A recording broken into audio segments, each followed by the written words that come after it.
ini dulu ya. Oh iya.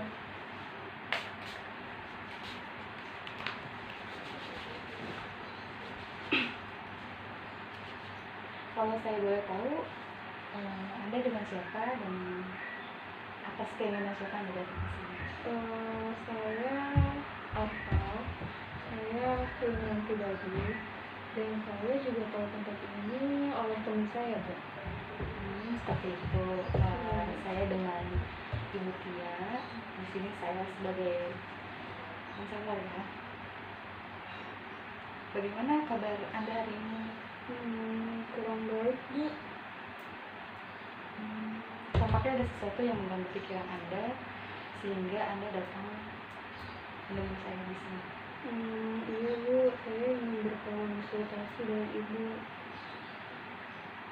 Ya, saya ingin memberitahu kepada Arka bahwa ada asas-asas yang perlu Anda ketahui.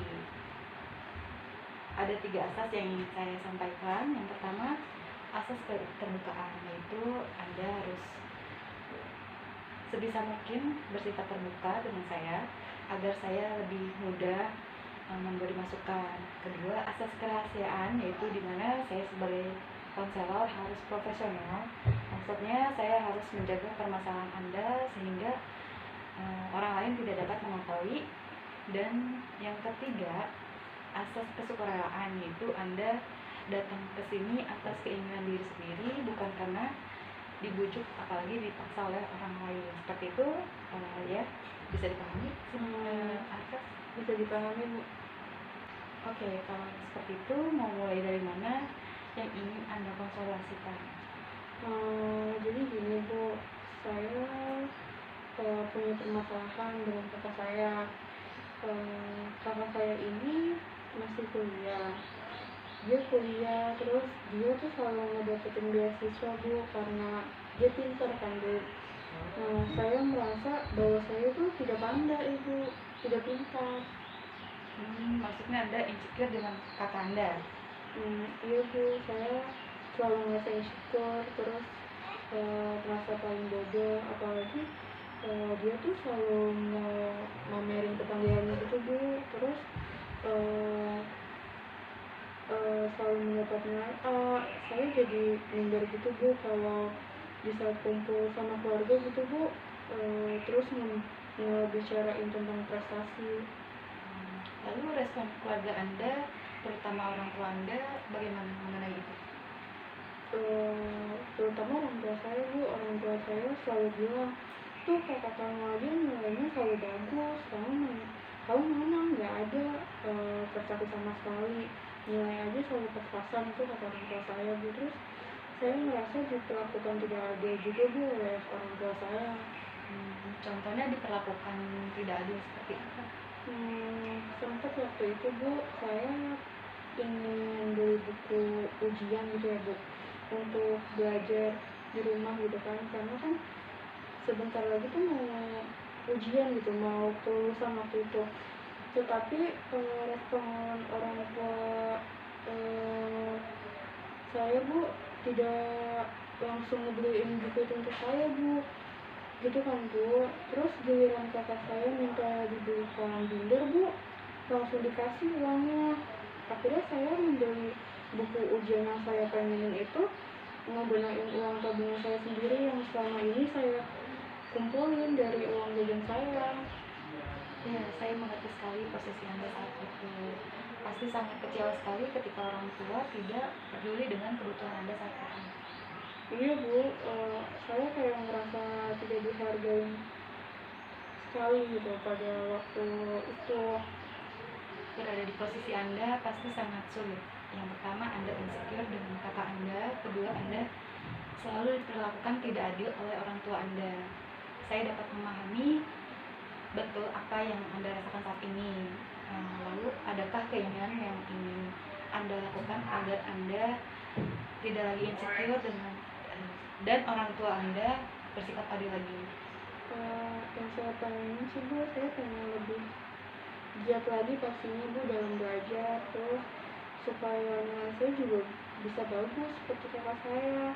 Saya juga berharap hasil yang saya lakukan lakukan tuh nggak sia-sia, Bu.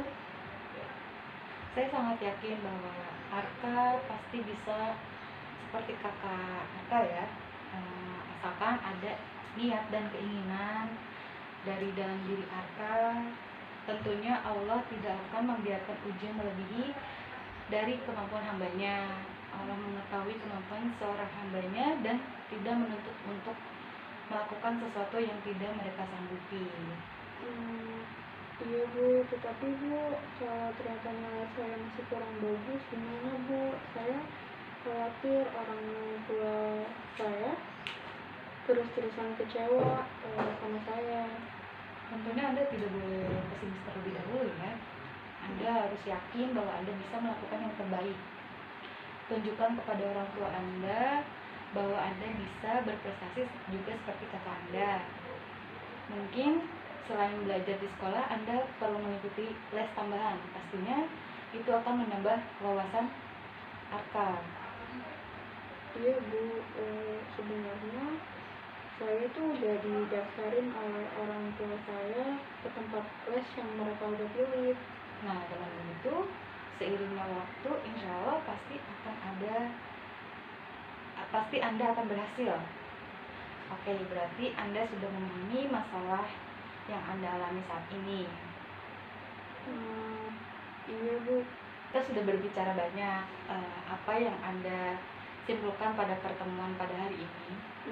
Jadi saya harus giat lagi belajarnya agar bisa berprestasi. Terus saya juga ingin kedua orang tua saya bersikap adil, Bu, kepada saya, karena dengan saya merubah itu semua pasti saya tidak akan insecure terus dan tidak tersinggung lagi sama ucapan orang tua saya juga tidak ingin membuat orang tua saya kecewa lagi, Bu. Saya harus semangat supaya saya bisa sukses dan berhasil. Sepertinya Anda sudah paham dengan apa yang Anda lakukan. Anda pasti bisa. Itu tindakan yang tepat dan tentunya kamu bisa melakukannya. Alhamdulillah, saya udah merasa lega sekarang, Bu. Rasa insecure saya mulai berkurang. Alhamdulillah, saya senang Anda sekarang sudah merasa lega. Anda tidak perlu sungkan jika Anda memerlukan masukan dan jika Anda tidak bisa menyelesaikan masalah Anda, silakan datang ke rumah Ibu ya. Pintu rumah Ibu terbuka lebar untuk Arka. Terima kasih banyak, Bu, sebelumnya atas waktu dan masukannya yang Ibu telah berikan kepada saya. Saya pamit pulang ya, Bu, pasti orang tua saya udah menunggu di rumah. Assalamualaikum. Waalaikumsalam. Hati-hati di jalan ya saat kamu. Iya.